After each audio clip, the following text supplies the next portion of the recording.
The morning the HOA called my pond illegal, I was skimming dragonfly husks off the water with my dad's old net. The sun had just pulled a gold line across the maples, the kind of light that makes everything look like a memory. That pond wasn't just a hole filled with rain, it was a promise. I designed it myself after I buried Dad. A quiet basin to catch the stormwater that used to flood our street every spring. He always said, "Leave a place better than you found it, son." So I did, the only way I know. Hall numbers, contours, flow paths, and patience. The first knock came like a woodpecker. 3 taps. Pause. Another 2. I knew that pattern. Karen, from the HOA president, self-appointed storm spotter, and my next-door critic stood on my porch with a clipboard and the look.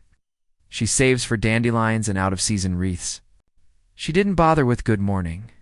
"You've constructed an unapproved water feature," she said, pronouncing each word like a law firm. "You are in violation of Section 7.1 to a standing water, mosquito hazard, and property devaluation." I took a breath and looked past her at the flag on my porch. It was Dad's burial flag, folded neat into a triangle, tucked behind glass. "It's not a water feature," I said calmly. "It's a stormwater bioattention basin with a clay liner. 24-inch safety shelf, native grasses, and an outflow. We're set at the 100-year event. It reduces runoff to the county culvert by 40%. I could hear my own voice getting too technical. "Engineers do that when we feel our work is on trial." She clicked her pen. "So you admit you built it?" "I admit I designed it," I said. "I'm a licensed environmental engineer. License or not, this neighborhood has rules." She handed me a paper with the HOA logo. "You have 72 hours to drain it and restore the property to original condition." She shared a thin smile, the kind that says she enjoys the sound of a clock ticking for other people. That night, I stood on the porch with my coffee and watched porch lights wink on up the street. The air smelled like cut grass and barbecue. Our town is small enough that when a siren echoes, everybody looks up and silently prays it isn't someone they love. That pond held the same kind of quiet prayer for me, an answer to a problem and a place to breathe. By day 2, the whispers started. A neighbor's text, "Heard you dug a swamp." Another, "Karen says you're bringing snakes." The HOA posted a notice on our community app. "Unapproved structure, under review." They called it a structure, like it was a shed painted the wrong color. I stayed steady. I printed the basin's plans, the infiltration test results, mosquito abatement schedule, the native plant list, blue flag iris, cardinal flower, pickerel weed. I included the stamped calculations and photos of flooded yards 3 springs in a row before. I built it. On day 3, the deadline, there was another knock. Not Karen, a man with a county badge. "Name's Deputy Harlan," he said, tipping his cap. "Got a complaint about a public health risk?" I walked him to the water's edge. The surface was still, a sheet of brushed steel, with ripples from a diving swallow. We stepped onto the gravel shoulder I laid down for maintenance. "No muck, no smell, no standing water?" He asked. "It's designed to hold water for no more than 72 hours after a storm," I said. "We haven't had rain since Monday. Right now it's fed by the spring outflow in the back." I pointed to the piped inflow, and it exits through the weir to the swale I tied into the county culvert. "Net reduction in sheet flow on the road." He scratched his cheek, eyes tracking the outlet. "Looks cleaner than most county ditches I've seen." He took a few pictures, nodded at my binders, and radioed that the site was orderly. When he left, Karen was waiting on her driveway, arms crossed like a closed gate. "This isn't over," she said. That night, my wife set my dad's net by the back door. "You okay?" she asked. "I built it for us," I said, and the words surprised me. "For the neighbors too? Even if they don't know it?" I stared out at the water, the reflection of our porch light shaking like a heartbeat. Something inside me hardened, not anger resolve. If they wanted to fight on rules, I'd bring the rules into science, the history of every flood this street had ever swallowed. I wrote an email to the HOA.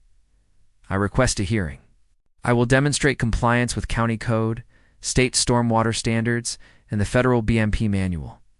I hit send, finished my coffee, and listened to the crickets. Somewhere a screen door slammed. Somewhere a kid laughed. The town kept breathing, and my pond kept shining, quiet and stubborn. Like my dad's old pickup still parked under the maple. When I finally slept, I dreamed of rain. Not a deluge, just a steady, respectful rain that filled the basin and then slipped away exactly like it was designed to. And in the dream, Dad stood beside me, hands in his pockets, just nodding. No speeches. Just pride by morning, the HOA had replied. Hearing scheduled for Friday, 7 p.m., clubhouse. Another clock, another tick. I stacked my binders, patted the flag's glass, and whispered more to myself than to anyone. We're ready. If you've never sat through an HOA hearing, imagine church without the hymns and twice the judgment. The clubhouse smelled like lemon cleaner and coffee that had been reheated since the Reagan years. A corkboard displayed neighborhood announcements. Lost cat, bake sale, approved paint colors and plastic sleeves. In the center, a folding table. Karen sat at the middle like a judge without a robe, flanked by 2 board members who looked like they'd rather be anywhere else. Neighbors filled the chairs. Mr. Thomas, who jogs in American flag shorts. The Gomez's from the corner. Miss Patty, who still brings casseroles when someone's grieving. And a few folks I only ever see at Christmas. I carried my binders like a soldier with a shield. My wife at my side squeezing my fingers every time my jaw clenched. Karen opened with theatrics.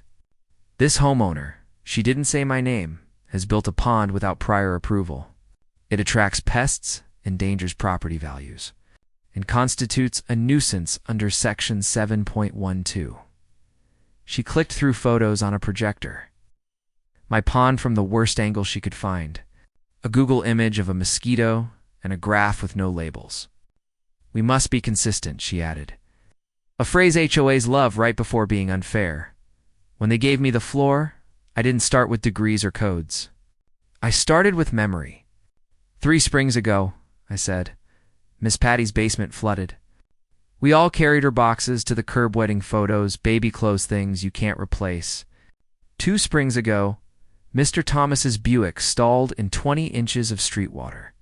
Last spring, county trucks spent a Saturday pumping the culvert. I designed the basin to stop that. I pulled the permits required by the county. I posted the erosion controls. I planted native species that eat mosquitoes, and I sent you all the plans. I clicked to a slide. The FEMA flood map, our street highlighted. We sit in a low saddle, I explained. Water used to sheet across yards and rush down the asphalt like a river. This basin is a break, it slows and cleans runoff. Clicked again. Infiltration test results with times and soil descriptions. My stamped calculations. The county BMP manual opened to the page describing bioretention. Section 7.12 prohibits hazards, I read. It does not prohibit compliant stormwater features. The HOA architectural guidelines regulate decorative ponds and pools. This is neither. Karen's smile thinned. And yet you failed to seek HOA approval. HOA approval is required for aesthetic alterations, I said. This is a functional stormwater device permitted by the county. Your guidelines specifically exempt structures mandated by code or required for safety. I emailed you the courtesy plans 6 weeks before I excavated. I held up a printed email chain. Her name glowed in the CC line like a small mercy. She shifted. A crack, even if it is compliant, she said. It's unsightly. Miss Patty spoke up, soft but clear. Unsightly was my carpet floating, she said. If that little lake kept my memories dry, I'd vote we keep it. A murmur. Then Mr. Gomez raised his hand. Since he built it, my driveway doesn't flood. I checked it after storms. I used to get a river at the curb. Now I don't. Karen wrapped her pen. This isn't a popularity contest. No, I said. It's a standards contest. And standards are on my side. I clicked to my maintenance log. No standing water beyond 72 hours. Mosquito dunks placed monthly, native plant growth and seasonal cutbacks. I showed the safety shelf a shallow ring a child could stand on if they slipped. I showed the sign I posted. No dumping. Native habitat. I showed photos from last week. A great blue heron perched like a dignitary, dragonflies patrolling, a ring of ripples laughing in the wind. Then I pulled out my last slide, a video from my door camera 2 nights prior. Karen, after dusk, skimming my pond with a pool net, lifting 2 empty water bottles and dropping them on my gravel shore, filming them. And then, taking a picture, gasps. My wife's fingers tightened. A board member's eyebrows jumped to his hairline. Karen flushed. That's taken out of context. What context is there, I asked calmly, for planting trash and calling it a hazard? Silence. The second crack widened. The board huddled, whispering. I could hear the ice machine cough in the kitchenette. Finally, the older board member cleared his throat. We need to table the violation for further review and seek county input. Wasn't a victory, but it was air. People stood, folded chairs scraped like tired crickets. Miss Patty touched my elbow. Your dad would be proud, she whispered. When we stepped outside, the night had that sweet creek smell. A sheriff's car rolled by, slow, respectful. Back home, I walked to the water's edge. The porch light traced a coin of light on the surface. A frog sang somewhere like the last kid on a playground refusing to go inside. I dipped Dad's net and skimmed nothing, just habit, just love. The email came the next morning from the county stormwater office. We have reviewed the installation. It meets or exceeds county standards. Retain as-built drawings and continue routine maintenance. Thank you for implementing best practices. I forwarded it to the board and printed a copy for my refrigerator, right next to the Polaroid of Dad holding a stringer of BLUEGILL.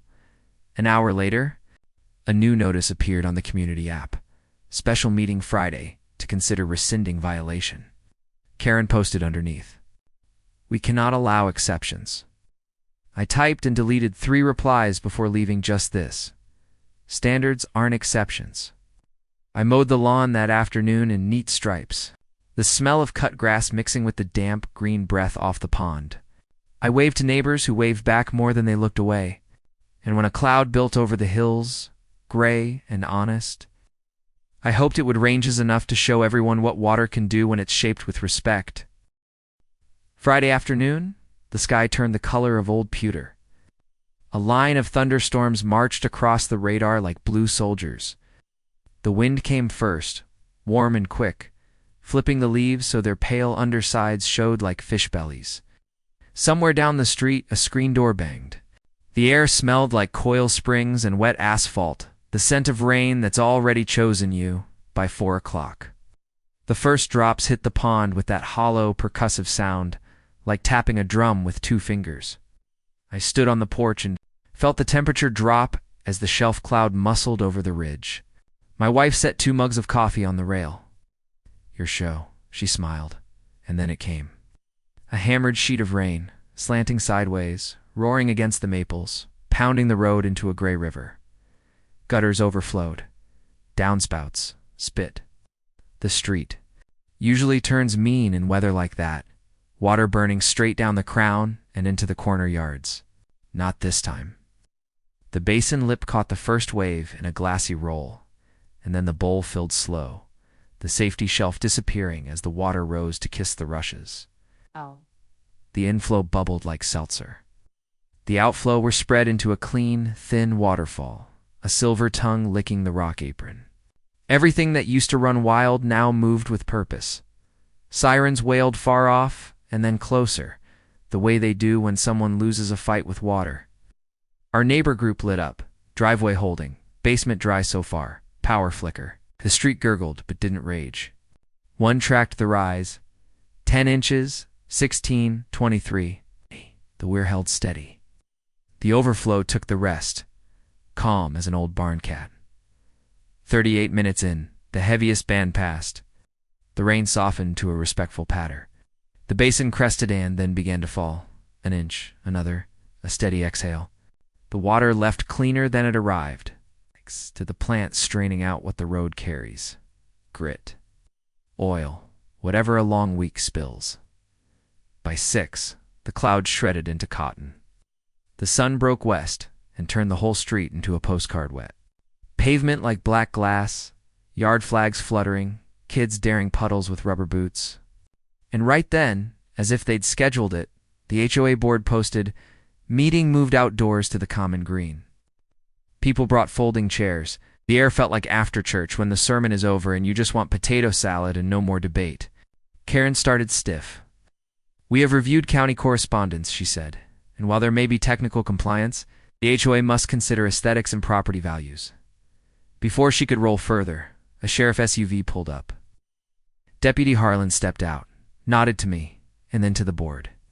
"We had 5 calls," he said, loud enough for the back row, from other neighborhoods with flooded streets. "We had 0 from this one. Might be worth noting." Miss Patty lifted a hand. "My basement stayed dry for the first time in 3 springs," she said. "I kept my wedding album. That's my property value." Mr. Thomas flagged shorts and a towel around his neck chimed in. "I jogged right after the storm. Road was passable. Used to be a mess." The board member with the gentle eyes cleared his throat. "We've conferred. The violation is rescinded. We will classify the basin as a functional stormwater feature exempt from aesthetic review. We ask the homeowner to share maintenance notes annually." He looked at me. "If he's willing." I nodded, happy to. "I'll even host a demo on native plant care if anyone wants to help the butterflies." There was light laughter, the good kind, the tin roof kind, the porch swing kind. Karen's jaw worked like she was chewing a lemon. "And what about consistency?" she tried. The older board member spread his hands. "Consistency means following our own rules. It also means being honest when someone does something right. Today proves the value." He turned to Karen. "We will also discuss conduct unbecoming a board officer." He didn't say the word trash, but it hung there anyway. Karen's shoulders dropped a notch. She didn't apologize. People like that rarely do. But she didn't fight the vote either. The crowd nodded, some clapped, the kind of clapping folks do when they don't want to embarrass anyone but still want to mark the moment. After the meeting, neighbors wandered over to the pond like parishioners visiting a new stained glass window. I pointed out the cardinal flower for the hummingbirds, the iris for the edge, the rushes that braid the bank together. A heron took a solemn walk along the far side, stabbing at something invisible. Kids leaned close to the water and watched whirligigs spin like tiny planets. When the light went soft and the mosquitoes started to think about invitations they wouldn't get, the green emptied. My wife tucked her hand in my elbow. "You okay?" I looked at the basin, the still surface reflecting our porch light again, steady as a heartbeat. "I'm good," I said, "and I think Dad would have liked the heron."